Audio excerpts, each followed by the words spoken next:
On Sunday, I attempted to race a sub 3 hour marathon. But how did I do? Well, before we jump in, let's take a look at the course and the conditions.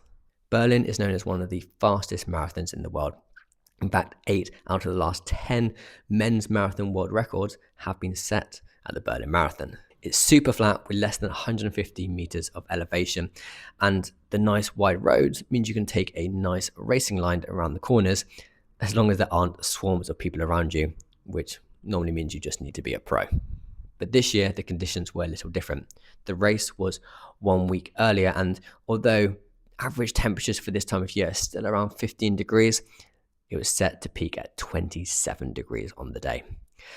It was also meant to rain, but that sadly would come too late to cool things down by the time I'd finished.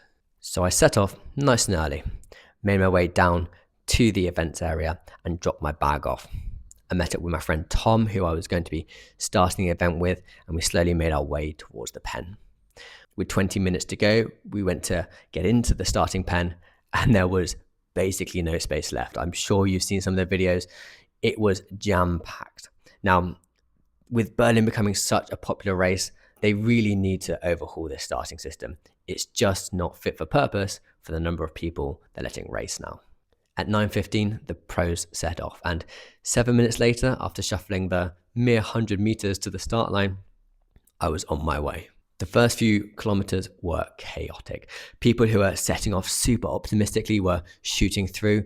Those who were maybe holding something back a little bit, dropping back, and it made it really hard to find a rhythm. With all that dodging and diving, I unfortunately lost 23 seconds in the first 5K. The next 5K were a little bit better, and I managed to claw back 1 second. That's 1 second in the entire 5K. But this is also where I saw the first 2 groups of friends. It cannot be understated how much energy the crowds give you, in particular when they're people you know. Kilometers 10 to 15 passed by without incident, although at this point you're getting onto some of the wider, more exposed roads around Alexanderplatz. It wasn't unbearably hot by this point, but I was certainly pleased to be back in the shade and the sheltered streets. Then came kilometer 16. Now, most runners running a marathon will have good race etiquette, pointing out obstacles, indicating if they're making a sudden change of direction, maybe going to see friends or family at the side, and know how to tackle a water station. I believe the golden rule of water stations is do not stop. Certainly do not stop at the very first cup, at the very first table. You do that, everyone behind you will either run into you, be taken out, and you're blocking everyone from getting a cup for the next few meters. However, this had been happening. There was so many people trying to get water. It was a hot day. So I went for the final table to grab a cup. And just as I went to reach for one, a man who had been stood around just drinking a cup by the table suddenly, inexplicably, took a step out and took me out. He knocked me just beyond the end of the table, and fortunately, I managed to grab a cup, but little miffed, I ran on, and my adrenaline was sky high as I tried to calm my heart rate back down. I then noticed that my bib had been ripped off.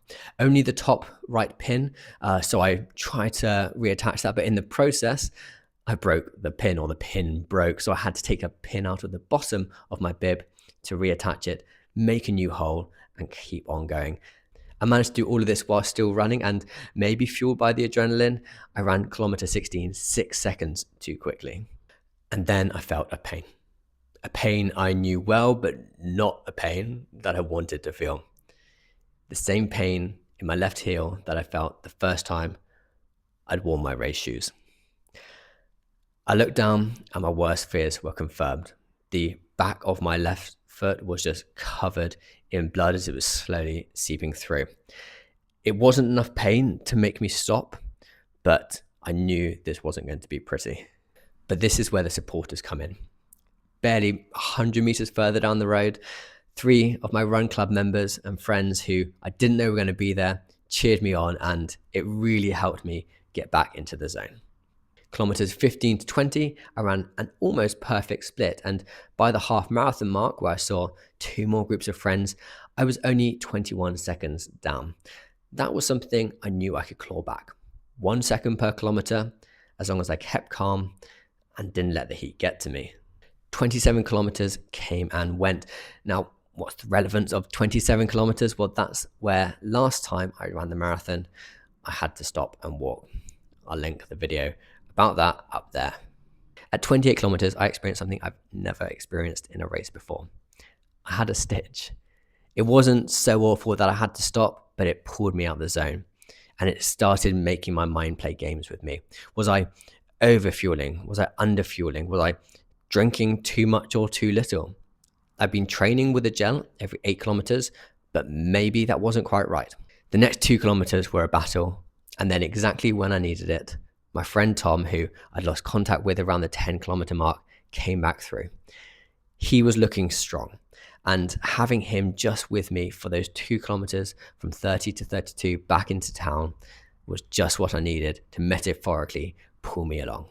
At the 10-kilometer to go marker, which I know is not a marker in the race, but I think everyone knows that place on the route, I looked down at the watch. 39 minutes to go. Now, on a day with fresh legs, and I can tell you a couple of days after the marathon, my legs are still not fresh, I'd be confident I could run a sub 39 10K. But my legs after 32.195 kilometers were not fresh. And I've been struggling to hold a pace that was 20 seconds slower than the required pace to get back on to a sub 3. And that's when I made the call. The sub 3 was over. Looking back now, I'm gutted. My legs are still recovering, but I can't help think, why didn't I dig deeper? Why didn't I push a little harder? But the honest truth is, I had given everything I could, and I was still struggling to hold a pace that was too slow. And I tell you what, those final 10 kilometers were amazing. I didn't stop. I enjoyed the crowds. I saw my friends again around the 37-kilometer mark, running over, giving them high fives. It was amazing. The final 2 kilometers, I enjoyed the sights. I took in that time running under the Brandenburg Gate and onto the blue carpet. And honestly, when I crossed the line, I didn't care what my final finishing time was. In fact, it wasn't until I'd got changed and got my bags that I even had a look. Now, for those of you who are interested, which I guess is most of you who've made it to this point in the video, I'll let Dan from Sunday tell you how he did. 3 hours, 5 minutes and 51 seconds. Now that's a 4 minute and 45 second PB. I really can't be disappointed with that, especially given the conditions. What did I learn from the experience? Well, a lot. In fact, enough that I'll be making a full breakdown video on that. What will I be doing next? Well, I didn't get a sub 3. The race to sub 3 is still on. And on that note, do you know of a race in the next 5 to 8 weeks, a marathon that's fast, flattened, hopefully won't get to 27 degrees? Let me know in the comments below, and be sure to subscribe so you can follow along as I continue to race to sub 3.